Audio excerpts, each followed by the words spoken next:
കാരണം ആ രാജ്യത്ത് എന്തു സംഭവിക്കും ആ രീതിയിൽ എവിടെ വേണമെങ്കിലും സ്ഫോടനം ഉണ്ടാക്കും. കാരണം ആ രീതിയിലാണ് ആ രാജ്യമായിപ്പോയി. കാരണം അവരുടെ സെക്യൂരിറ്റി ഫോഴ്സസിനൊന്നും ഈ പറയുന്ന ഇസ്രായേലിനെയും മൊസാദിനെയും അവരുടെ സ്ട്രെങ്ത് അളക്കുന്നതിൽ ഭയങ്കരമായിട്ട് ഇവർക്ക് കൊളാപ്സ് ആയിപ്പോ. അതല്ലെങ്കിൽ ആദ്യത്തെ ദിവസങ്ങളിൽ വാർ ഉണ്ടായി കഴിഞ്ഞിട്ട് അവരുടെ ഇത്രയും മാത്രം ജനറൽസും ഇത്രയും സീനിയർ ആയിട്ടുള്ള പട്ടാള ഓഫീസേഴ്സും കൊല്ലപ്പെടുമ്പോൾ അപ്പൊ എന്ത് രീതിയിലുള്ള മെസ്സേജാണ് കൊടുക്കുന്നത്? ഒരു കാര്യം ഞാൻ കൃത്യമായിട്ട് പറയാം. എൻ്റെ ഒരു അഭിപ്രായത്തിൽ ഇറാൻ എന്ന് പറഞ്ഞതിൻ്റെ ഇപ്പോഴത്തെ റെജീമും, അതായത് അലി ഖമാനി, ഇപ്പോഴത്തുള്ള അയാൾ, കാരണം ചരിത്രം നോക്കുകയാണെങ്കിൽ ആദ്യമായിട്ട് ഇറാനിലുണ്ടായ ചില മാറ്റങ്ങൾ ഞാൻ നിന്നോട് പറയാം.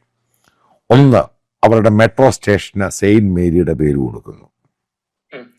രണ്ടാമത്, ചരിത്രത്തിൽ ആദ്യമായിട്ട് അവിടുത്തെ ഇറാനിയൻ ഭരണാധികാരി ക്രിസ്തുമസ് ആഘോഷിക്കാൻ ഒരു ക്രിസ്ത്യന്റെ വീട്ടിൽ പോകുന്നു. മൂന്നാമത്, ക്രിസ്തുമസിന് ഈ അലി ഖമൈനി മെസ്സേജ് കൊടുക്കുന്നു. ഇത് ഇറാനിലുണ്ടായ സംഭവമാണ് ഇപ്രാവശ്യം.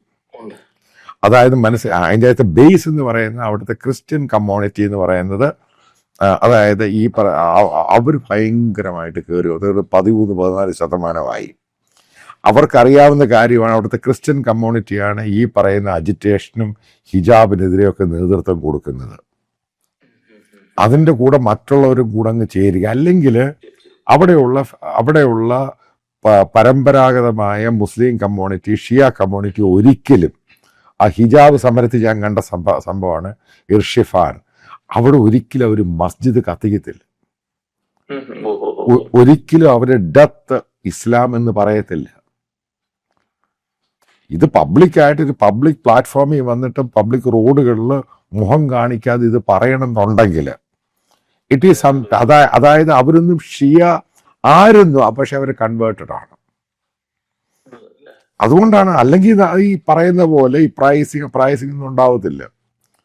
ഇതാണ് അതിൻ്റെ ബേസിക് ആയിട്ട്. കാരണം ഈ പറയുന്നൊരു ഷിയ അനുകൂലികളെക്കാളും അവരെ സപ്പോർട്ട് ചെയ്ത്, അവിടെയുള്ള പുതിയ കൺവേർട്ട് ചെയ്ത ക്രിസ്ത്യൻ കമ്മ്യൂണിറ്റിയെ സപ്പോർട്ട് ചെയ്യുന്നൊരു ഹ്യൂജ് കമ്മ്യൂണിറ്റി ഉണ്ടായിട്ടുണ്ട്. അവരാണ് ഇതൊരു നേതൃത്വം കൂടി. കാരണം ഞാൻ മനസ്സിലാക്കിയെടുത്തോളം മുസ്ലിം കമ്മ്യൂണിറ്റിക്ക് ഷിയയ്ക്കകത്ത് അവർ ഹിജാബ് വസ്ത്രത്തിനകത്ത് ഡിസിപ്ലിൻ ഉള്ളവരാണ്. Primary part. കാരണം ഇറാന്റെ ചരിത്രം നോക്കുവാണെങ്കിൽ ഇത് കൃത്യമായിട്ട് കാണാൻ സാധിക്കും.